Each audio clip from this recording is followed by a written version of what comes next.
শবে বরাত মানেই একটা অন্যরকম আয়োজন। প্রতি বছরই এই দিনে আম্মুর কথা মনে পড়ে যায়। আম্মু ঠিক এইভাবে একের পর এক ডালা সাজিয়ে আমাদের সামনে এনে দিত।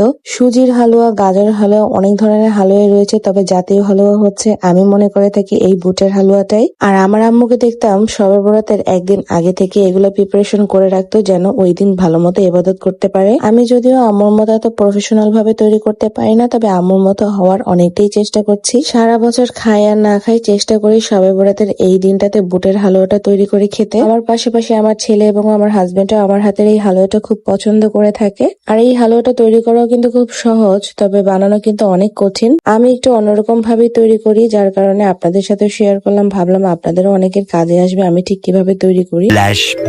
হালুয়া তৈরি করার জন্য প্রথমে এখানে আমি 1 কেজি বুটের ডাল দুধ দিয়ে সিদ্ধ করে নিয়েছি। এখানে অনেকে পানি ব্যবহার করে, তবে আমি বলবো দুধটা ব্যবহার করলে টেস্টটা কিন্তু খুব ভালো আসে। অনেকে হালুয়া তৈরি করার সময় দারচিনি, এলাচ ব্যবহার করে থাকে, তবে আমি সিদ্ধ করার সময় এটা দিয়ে দিই। এতে করে বাটাবাটির সময় মশলাগুলো ফেলে তারপরে বাটা যায়। এরপরে আমার হেল্পিং হ্যান্ডের সাহায্যে হালুয়াগুলো বেটে নিয়েছি। হালুয়া ব্লেন্ডারে অনেকবার বেটে নিয়েছিলাম, তবে এত ঘন পেস্ট হয় না, যার কারণে সবসময় চেষ্টা করি পাটায় বেটে নেওয়ার জন্য। মজার জিনিস খেতে হলে কষ্ট তো একটু করতেই হবে। তো এবার যাই হোক, রান্নার প্রসেসে চলে যাই। হালুয়া তৈরি করার জন্য প্রথমে এখানে 1/2 কাপ থেকে 1 কাপ মতো চিনি আমি একটু ক্যারামেল করে নেব। এতে করে খুব সুন্দর একটা ফ্লেভার আসে হালুয়ার থেকে, আর হালুয়ার কালারটা কিন্তু অনেক গাঢ় আসে। তো এবার ক্যারামেল হয়ে গেলে আগে থেকে বেটে রাখা ডালগুলো দিয়ে দিচ্ছি।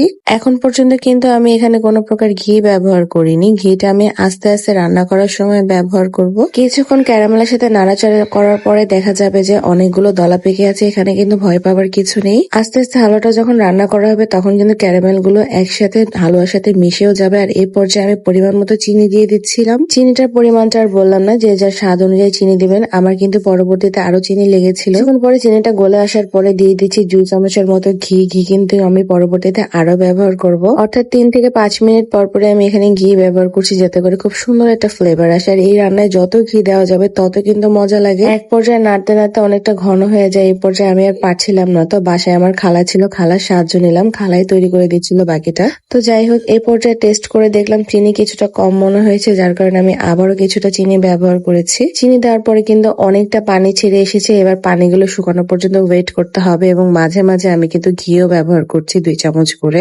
নাড়তে নাড়তে এক পর্যায়ে যখন অনেকটা ঘন হয়ে আসবে, আবার ঠিক 5 থেকে 7 মিনিট পরে আমি আবারও এখানে অনেক পরিমাণে ঘি দিয়ে দিচ্ছিলাম। অলমোস্ট যখন শেষের দিকে এখানে আমি পরিমাণ মতো গুঁড়ো দুধ দিয়েছি। পরিমাণ মতো কি, আমি পরিমাণের থেকে একটু বেশি পরিমাণেই ব্যবহার করেছি। ভাই আমার কথা হচ্ছে, বছরে একবার খাবো, এত কিপটেমি করে লাভ কি? যত বেশি গরু দুধ বা ঘি ব্যবহার করতে পারবে তার টেস্ট ঠিক ততটাই মজা হবে। তো শেষের দিকেও প্রায় আমি আরো 2 থেকে 3 চামচের মতো ঘি ব্যবহার করছিলাম এখানে। আরেকটা কথা, এখানে কিন্তু অনেকের টেস্টের জন্য অনেক রকমের নাটস ব্যবহার করতে পারেন। আমার যেহেতু নাটস তেমন একটা ভালো লাগে না, র খেতেই ভালো লাগে, যার কারণে আমি এভাবেই তৈরি করে নিয়েছি। হালুয়াটা আলহামদুলিল্লাহ অলরেডি ডান। তো আমি 2টা ট্রের মধ্যে ভালো মতো ঘি ব্রাশ করে এবার এই যে স্প্রেড করে নিচ্ছিলাম। এই কাজটা কিন্তু গরম গরম অবস্থায় করতে হবে, এতে করে খুব সুন্দর একটা শেপে চলে আসবে হালুয়াগুলো। আলহামদুলিল্লাহ 2টা ট্রে ভর্তি আমার হালুয়া তৈরি হয়ে গিয়েছে। তো এই হচ্ছে হালুয়ার ফাইনাল লুক। আপনারা যে কোনো শেপেই তৈরি করতে পারেন। আমার কাছে কিছু কুকি কাটার অ্যাভেলেবেল ছিল, যার কারণে আমি কিছু ডিজাইন করে নিয়েছি এবং জাতীয় কাটিংও দিয়েছি।